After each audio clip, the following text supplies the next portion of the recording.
Shalom, shalom. Shalom, shalom. Comment tu vas, docteur? Je vais très bien. Et toi, Maggie?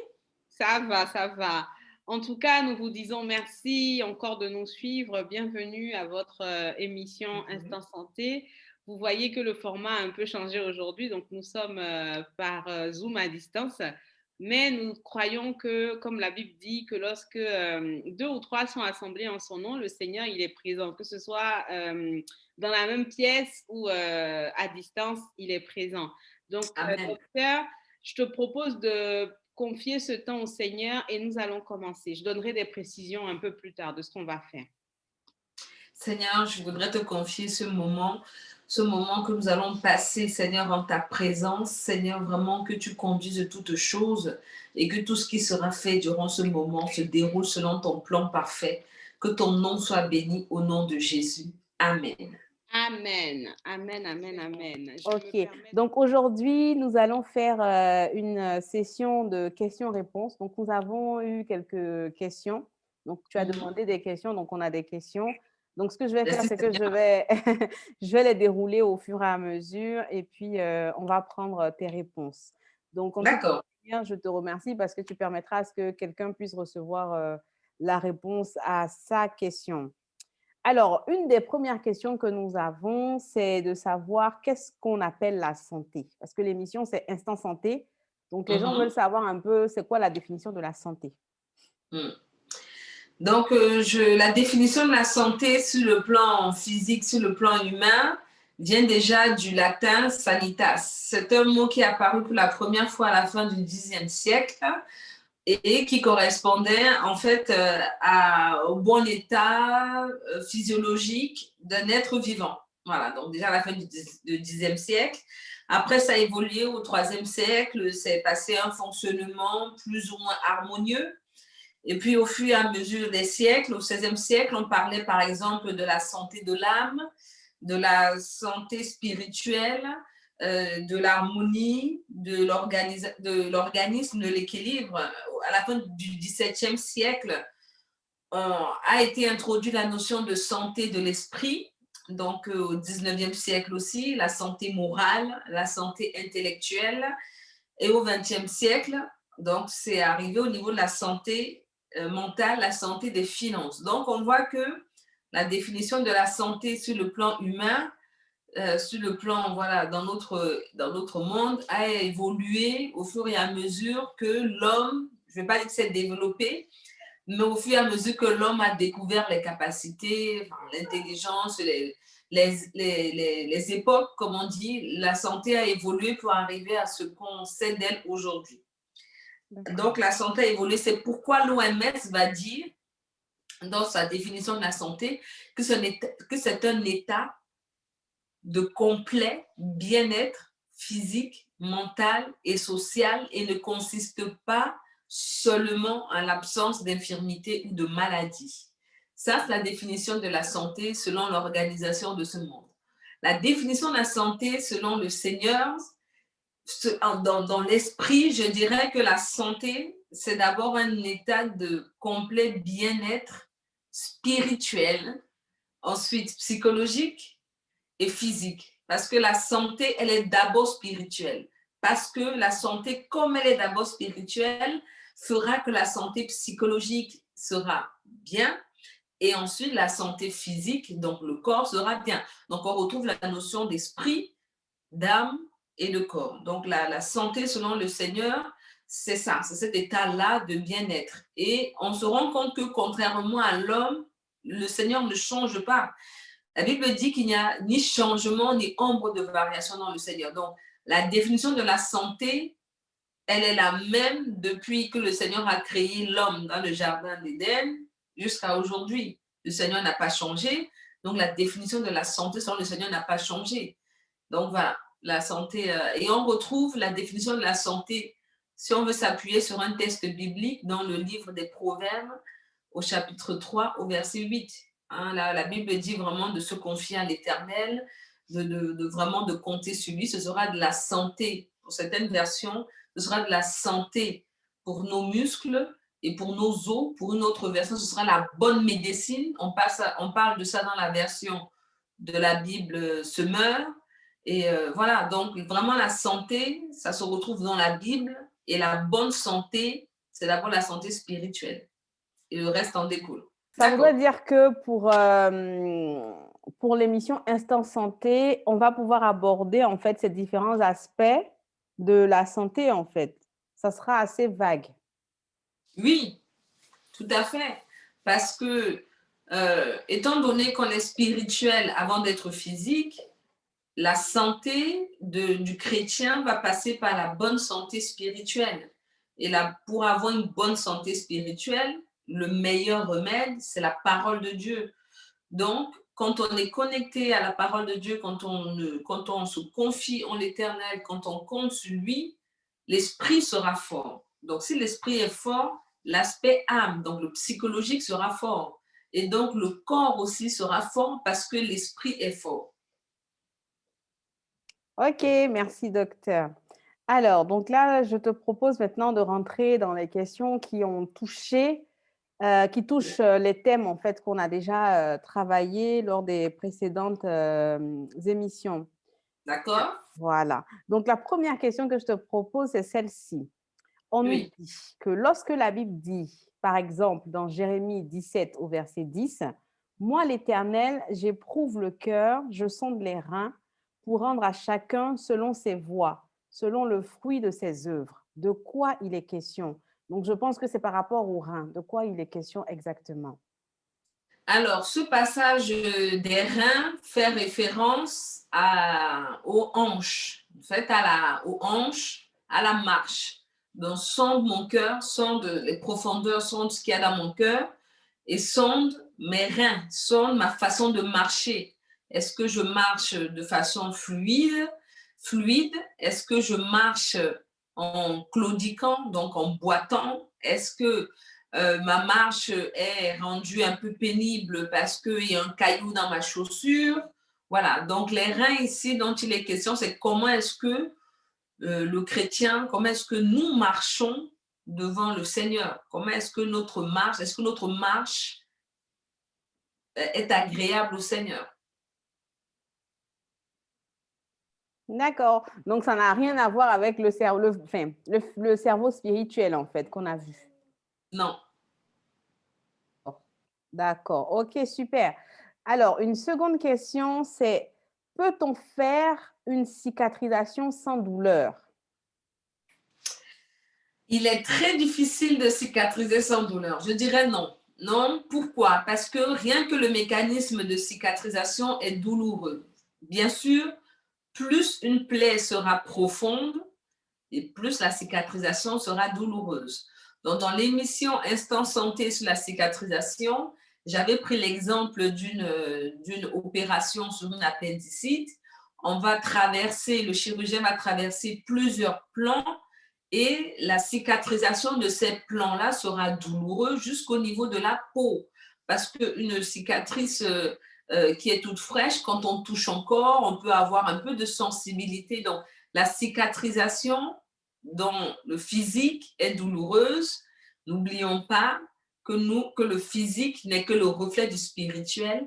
Dans le spirituel aussi, la cicatrisation est douloureuse parce que il faut renoncer, il y a des renoncements, il faut accepter de pardonner, il faut renoncer à la faute. Enfin, quand je dis renoncer, c'est il faut accepter de pardonner. Pardonner même de façon injuste, c'est douloureux, c'est difficile.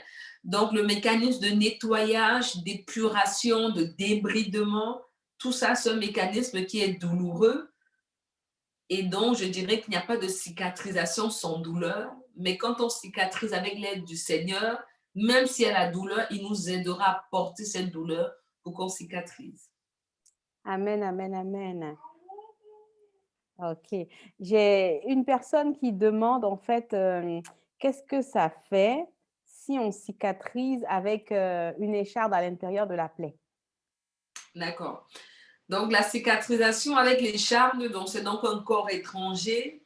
Le corps, est, vraiment, le Seigneur nous a créé vraiment quelque chose de merveilleux, va détecter ce corps étranger-là il va le circonscrire. Voilà. Donc, ce qui fait que même si la peau se ferme, on va palper, on va sentir une petite boule.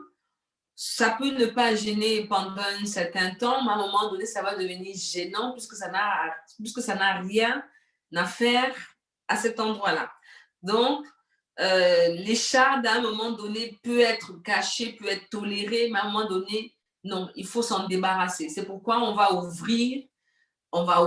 Donc, quelque chose qui avait cicatrisé avec une écharpe, on sera obligé d'ouvrir pour enlever l'écharpe. Donc, finalement, ça c'est dans le monde physique, c'est pareil dans le monde, dans l'esprit. Quand on cicatrise et qu'on n'a pas laissé le Seigneur enlever tout ce qui peut freiner la cicatrisation, ça va se couvrir, ça va être toléré pendant un temps, ça va passer en sous-marin, si je puis dire, mais un jour ou l'autre, il va falloir ouvrir pour enlever. Et il vaut mieux laisser le Seigneur tout enlever en une fois que de fermer et venir ouvrir, parce qu'après, on repart encore dans la cicatrisation avec ces étapes. Exactement, oui. Ça fait encore on peut dire une double blessure. C'est Waouh. ça. Ok, super, c'est clair. Bon, il y avait une personne qui avait demandé dans quelles circonstances une cicatrisation peut-elle faire mal? Mais je crois que de ce qu'on a compris, c'est que ça va nous faire mal dans tous les cas. Peut-être après, c'est au niveau de la douleur que ça sera différent. Oui. La cicatrisation, voilà, on va dire les étapes pour arriver à la fermeture de la peau, ça fait mal.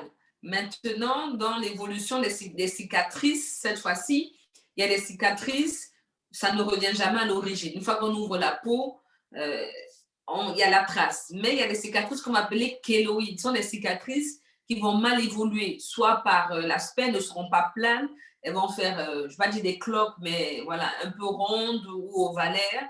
Elles seront douloureuses, voire rouges, voire inflammées. Donc, on appelle ça des cicatrices kéloïdes.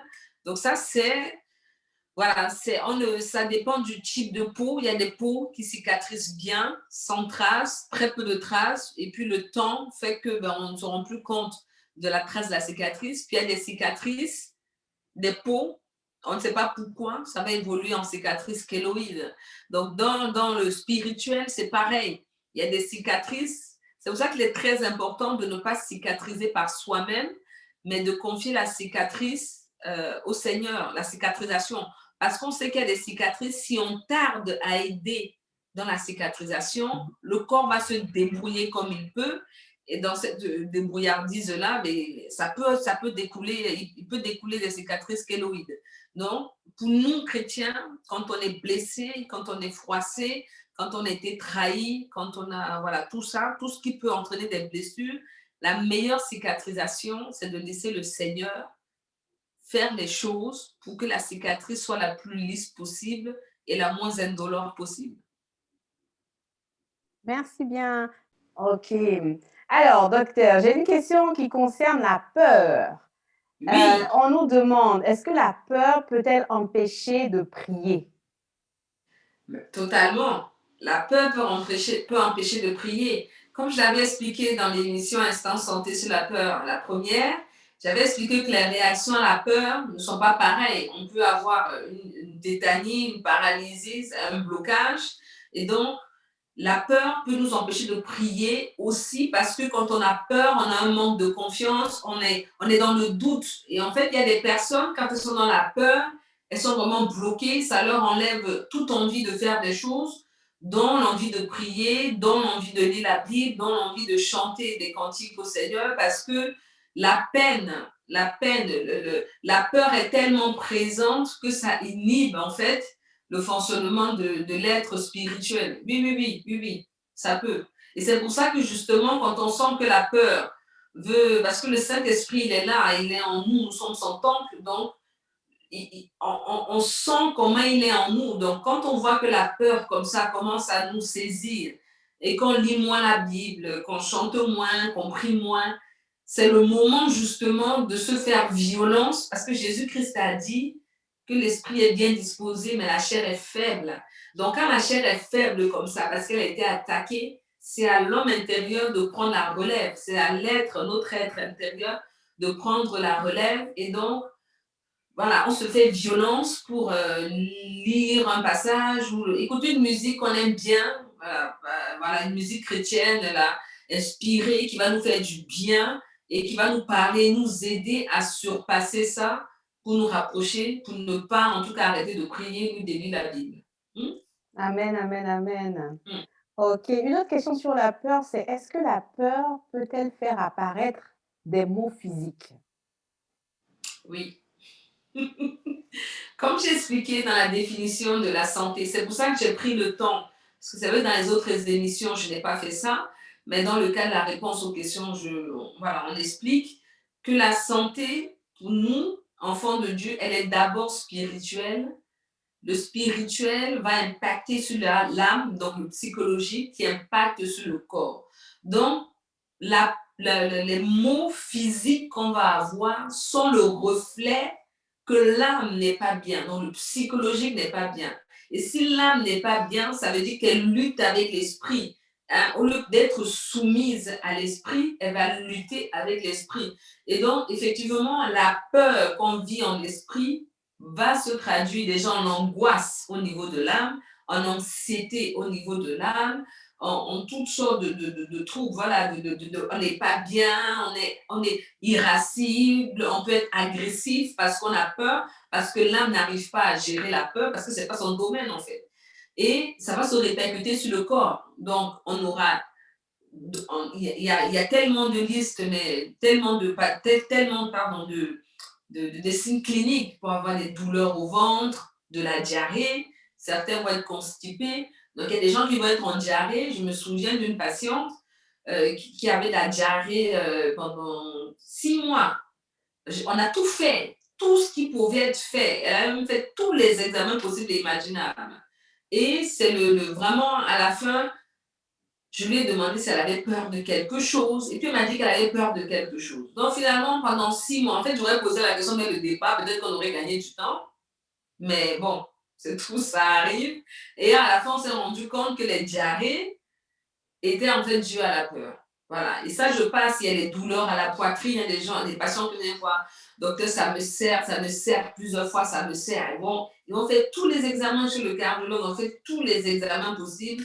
À la fin, est-ce que vous êtes angoissé? Est-ce qu'il y a quelque chose qui vous stresse? Est-ce que vous avez peur de quelque chose? Ah oui, il y a ça, il y a ça. Parfois, c'est les douleurs juste au niveau du bras. Il y a des gens qui vont avoir vraiment des douleurs dans le bras comme ceci, parce que c'est la peur. Donc, le corps va réagir en fonction de l'état de l'âme, et l'âme, elle va lutter avec l'esprit. Donc oui, quand on a peur, il y a des maux physiques qui sont dus à l'état spirituel. D'accord, super, ok. Alors, je vais basculer un peu sur les reins. Donc, on a une question. On nous demande, est-ce que les différents régimes alimentaires, par exemple, tout ce qui peut être du camp, ça peut causer des problèmes aux reins? De toute façon, aujourd'hui, ça change. C'est vrai qu'il y a quelques années, c'était régime, régime, mais d'une manière générale, le mot régime commence à être banni un peu chez les médecins, on va dire, pour parler de rééquilibrage alimentaire. Pourquoi? Parce qu'on s'est rendu compte que les régimes sont en général restrictifs ou incomplets, et donc ça va stresser l'organisme. Et notamment le régime dont tu as parlé, lui, c'est un régime qui est riche en protéines. Et ces protéines-là, c'est pour ça que la personne qui a édité ce régime-là a dit de boire assez d'eau. Enfin, j'espère, je crois, de boire assez d'eau, parce qu'un afflux massif de protéines va fatiguer les reins physiques. Voilà, parce que c'est un effort pour les reins d'éliminer les déchets issus de la digestion des protéines. Voilà. Donc, c'est pour ça qu'il y a des personnes qui ont fait des coliques néphrétiques en suivant ce régime-là, qui ont fait des insuffisances rénales aiguës, heureusement transitoires, à cause de ce régime-là. Voilà. Donc, les régimes, selon ce qu'on mange ou pas, selon ce qu'on a évité ou selon ce qu'on garde, ça va déséquilibrer le fonctionnement de l'organisme et des reins aussi. Très bien. Alors ça, c'est une question qui vient de moi. Ça veut dire quoi? Ça veut dire qu'on peut faire les régimes, mais en tout cas, en fonction des régimes qu'il faut qu'on fait, pardon, il faut qu'on adapte, s'il faut boire beaucoup d'eau, s'il faut faire telle chose à côté, c'est ça? Je dirais qu'aujourd'hui, vraiment, de plus en plus, il est admis que ça ne sert à rien de faire des régimes. Voilà, le mot régime, les régimes, ça n'a pas de sens. Ça va déséquilibrer l'organisme. Il vaut mieux réduire les quantités qu'on mange, mais manger de tout que d'en éliminer. Parce que de toute façon, on parle des graisses, mais les graisses, le corps en a besoin. Le cerveau, il est fait de graisse. Voilà. Donc, pour que le cerveau, les neurones, la gaine de myéline, hein, c'est-à-dire la gaine qui est autour des nerfs qui permet que l'influx nerveux avance très vite, est fait de graisse. Donc, il faut la graisse. La graisse, elle est importante pour le fonctionnement. Les cellules, ce qui fait que le matériel des cellules ne s'échappe pas, c'est parce qu'autour de chacune des cellules, il y a ce qu'on appelle la membrane cellulaire, c'est la graisse. Donc, la graisse, elle est indispensable pour le fonctionnement de l'organisme. Maintenant, trop de graisse tue la graisse, si je puis dire. Et pas assez, ça crée des désordres. Donc, trop de graisse, ça encrasse les artères, ça fatigue le foie, mais quand on n'en a pas assez aussi, ça stresse l'organisme parce qu'il va s'auto-détruire pour avoir de la graisse. C'est pareil pour les protéines, c'est pareil pour les glucides. Les fameux glucides auxquels on fait la chasse, les glucides par exemple, le cerveau en a besoin. Les glucides vont se transformer en glucose dans le sang, c'est la source d'énergie du cerveau. Donc vous faites un régime sans glucides, vous allez être fatigué, vous allez bâiller tout le temps, vous allez être fatigué, avoir les maux de tête, les yeux fatigués, parce que votre cerveau est fatigué en fait. Les muscles ont besoin de glucides, vous allez tout faire, tout mou. Parce que oui, les muscles, voilà, pour qu'ils fassent le mouvement commandé, ben, il faut qu'ils aient de l'énergie, sinon ils vont bloquer. Donc, il n'y a pas de régime aujourd'hui, il y a un rééquilibrage alimentaire. Apprendre à manger mieux, des petites quantités, mais apprendre à manger mieux. Voilà. Donc, pour aujourd'hui, je propose de faire une pause. Hein, D'accord. C'est riche en questions, hein. Les questions voilà, sont intéressantes, ça permet d'approfondir, d'aborder des aspects qui n'ont pas été creusés, on va dire, dans les émissions. Donc, je vous propose de se retrouver la semaine prochaine, mercredi prochain, pour une nouvelle série de réponses aux questions. Très bien. Donc, moi, je garde les autres questions dans le panier alors. Oui. Ok, on va prier. Je vais prier pour la fin. Éternel Dieu de gloire, je veux te bénir, je veux te dire merci parce que ton nom est fidélité, parce que Seigneur, tu nous connais, parce que Seigneur, tu as toujours les réponses à nos questions. Je bénis ton nom pour ce temps de questions-réponses que nous avons eu. Je bénis ton nom parce que tu permets à ce que ce temps-là puisse faire du bien à quelqu'un et que tu réveilles encore d'autres questions dans l'esprit, voilà, tu réveilles des questions en nous afin que si nous avons besoin de compléments, Seigneur, nous sommes là pour les personnes, qu'elles n'hésitent pas à nous poser des questions afin que nous puissions y répondre avec ton aide. Que ta paix, que ton amour, que ta joie repose dans chacune des maisons, Seigneur de gloire, des personnes qui vont nous regarder. Papa, si quelqu'un a un problème, merci d'étendre ta main dans sa vie, Seigneur, et d'être sa solution au nom de Jésus. Amen. Amen. Ok, alors si vous avez aimé cette émission, n'hésitez pas à la partager, à liker et comme on a dit, n'hésitez pas à poser vos questions. On va certainement les regrouper et puis faire encore un autre package de questions pour faire des émissions réponses aux questions. Allez, restez bénis et à bientôt, à mercredi Bye prochain. bye. Bonne semaine, que le Seigneur vous garde tous. Bye bye. Bye bye.